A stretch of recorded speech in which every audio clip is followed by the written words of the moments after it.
Hey everyone, welcome to My Small Footprint. My name is Nyssa, and if you're new here, we are a family of 8 who live off-grid in Australia.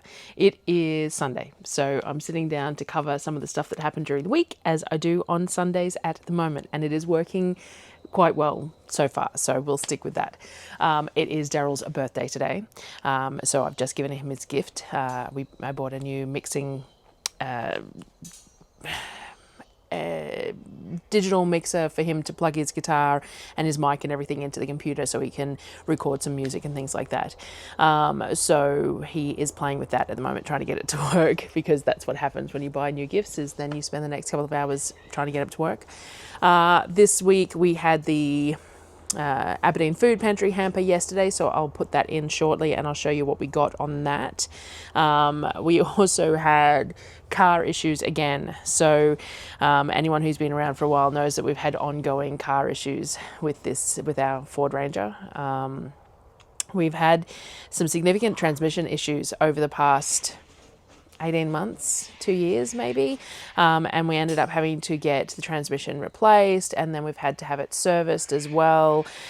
We've got a broken cable between the gear stick and the transmission that snapped while I was on a grocery trip, so that was really great. And we had to just replace the manifold, and we've got a cracked injector that is to be left until it becomes a serious issue, because at the moment you do more damage by trying to repair it than by just letting it go as is.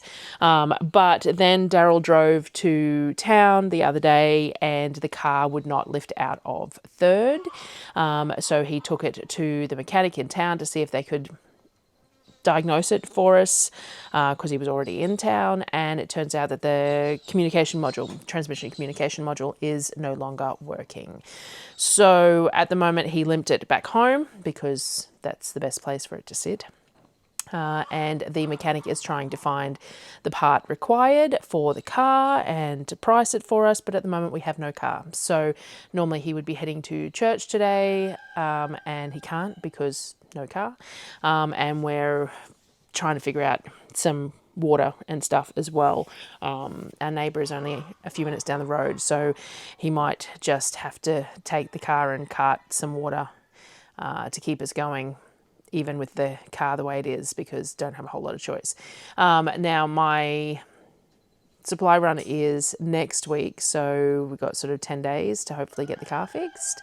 So fingers crossed they can find the part and we can afford it. Hopefully it's not, being just the communication module, I'd imagine it's not excessively expensive, and the labour shouldn't be really high either, because it's just removing the old one and rewiring the new one. So hopefully we shall see. So we've had that happen this week as well. What else did we do this week? I think we had a couple of dentist visits. Maybe that was last week. Don't know. So other than that, we've had the kittens. So everyone wanted an update on the kittens. So I just took some quick footage of the kittens. I'll see if I can find some more too as well. So Sinatra is a standard normal. He was 6.5 weeks when we got him, and he came from a family who their pet cat had kittens, so he is just a ball of adventure and fluff and whinging and purring, and he's adorable. The 3 rescue kittens, we've moved the cages a little bit, so we've got Panda is the youngest one, and she's settled in really well. She can be taken out of the cage and played with in supervision, and she's happy to be snuggled to a degree. She's happy to be pet through the cage. She's eaten, drinking, everything's perfectly fine. So we actually bought another big cage, and we now put Sinatra and Panda in together for playtime. Sinatra has his own little cage for sleeping, and so that we can give Panda a break. But they are getting along really well, which is really nice. And then we have Duck and Toothless in their own cage. In a double cage put together. So they didn't do real well separated completely. They definitely did better together, but Panda would irritate Duck and Toothless, so because she was so much younger and she was starting to get a bit rambunctious. So we moved Panda away. The cages still touch each other though, and left Duck and Toothless. Now Duck is the eldest. She's the grey one. He is the grey one. And he is not very friendly, but that's to be expected from an older cat that's been caught in a crappy environment. So he lets us pet him to a degree through the pen. He's eating fine and everything else. So we'll just keep letting him plod along until he starts to trust us a little bit more. And Toothless is very, very standoffish. He likes to sit in the back of the cage with his big green eyes, which is, how he got named Toothless. That moniker really just fit him. So he's not real attentive to anything. You can pet him through the pen, but they still hiss at you occasionally, but none of them have ever bitten or anything like that. They just give you a bit of a warning and you back off. So they're settling in. It's been, a week now? So, it's going to take a few weeks for Duck and Toothless to really settle in. But Panda's pretty much there. We still don't let Sinatra or Panda loose in the house without someone shadowing them, because our house is just not suitable for that. And if they got out, then there's too many predators. So they are still in the cages predominantly and pulled out to, whenever they're awake, whenever Sinatra's awake, he gets pulled out to play with. He loves playing on my desk. I have to unplug my keyboard when he does that. But I've got a photo here. Sonnet likes to play with him on her desk too, and he tends to just crash out like a toddler. I was saying to a friend that he reminds me of my twins when they were babies. I'll put a photo in here, two of them, where they used to just crash when they were playing. So Sinatra has crashed on her desk behind her keyboard a few times as well. So it's been fun. A lot of work, as it always is, but it has been fun. So that's the kitties. Food pantry. All right, so each month, well, I'll do the little spiel first. Each month we have access to a local food pantry. Peter and Lois run it. It's a not-for-profit organisation, and you can sign up and you can order a food hamper each month. They didn't have one in January, which was a bit sad, but this is the February one. So what you do is, with about 10 days before, Lois puts a notice up in the Facebook group, or she sends you a text message and says, are you interested in one? And you pay it and you put a reference, and there's a bank account you can pay it into, and then you are on the list as receiving a hamper for that month. Then on the day of the hamper from 11 a.m, you can go and collect it from the shed and that they have on their property. Each month is, you get what you get. It's a $50 hamper and you get whatever's in the hamper. They are always, the value of them is always more than $50. Like if you went and bought those items at a supermarket, you're definitely getting far more than $50 worth of product. But sometimes the quantities or the items and stuff don't particularly suit. It's a bit of a luck of the draw. So anyone can access this. It is not for anyone you do not have to have a healthcare card. You do not have to be outwardly struggling. In this kind of monetary climate, everyone is slightly struggling, and this is going to benefit everyone. I also had a bit of a pushback last time I shared one, because I had some fancy kitchen tools whilst I was also getting a food hamper.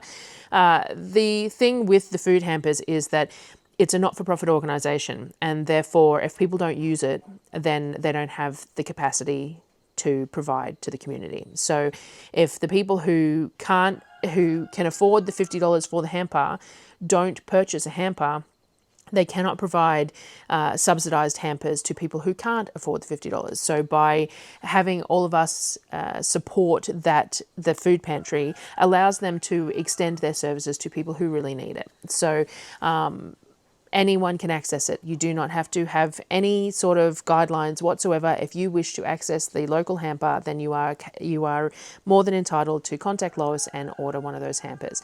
And that goes for a lot of the places that I know of. Loaves and Fishes in Toowoomba is the same. You do not have to show any sort of need. You do have to put your name down that you collected one, and that's just for recording purposes, but you don't have to show any need. There's Lighthouse, I believe, in Slacks Creek is a similar one, a Tribe of Judah one, I think, in Brisbane as well, and I did see a new one recently that was in Ipswich, which also was the similar sort of thing. There are some in the community that are purely if you are in need. You have to apply for them, you have to have healthcare cards, all that sort of thing. These ones are not those. They are open for anyone. And they're going to help people, even if they're not like desperate. There's lots of levels of need, and I'm really glad that there are services out there for people who, we could afford to buy these groceries if we had to elsewhere. That's a given, right? The thing is that by keeping our budgets lower, by accessing the food pantry, we get the fresh, because we only shop 8 weeks, we get that fresh influx twice in that 8-week period, but also it allows us to spend money in other places. It allows us to improve our living conditions. It allows us to purchase tech for the kids, whatever it is. So it benefits us in that way, but it's also very, very convenient. So getting fresh fruit and veg and things like that, which is what really appeals to me about the hampers, generally speaking, is the access to fresh fruit and veg. Out here is difficult, so to be able to access it via this service is wonderful. So there's lots of different reasons to access the food pantry. Ours might be different to others, but anyone is allowed to do it. So I just wanted to cover that. There was a bit of a ramble, but so this I'll show you now. This was this month's hamper collected from Aberdeen Pantry. Now my neighbour collected it for us because we don't have a car. Well, we do, but it's not running. So Darryl would normally go into the pantry and buy a few bits and pieces. He didn't go into the pantry, and I didn't see much of what was extra there. The lettuces were extra, but I think that was it that was extra in the hamper this month. So this is what we got this month.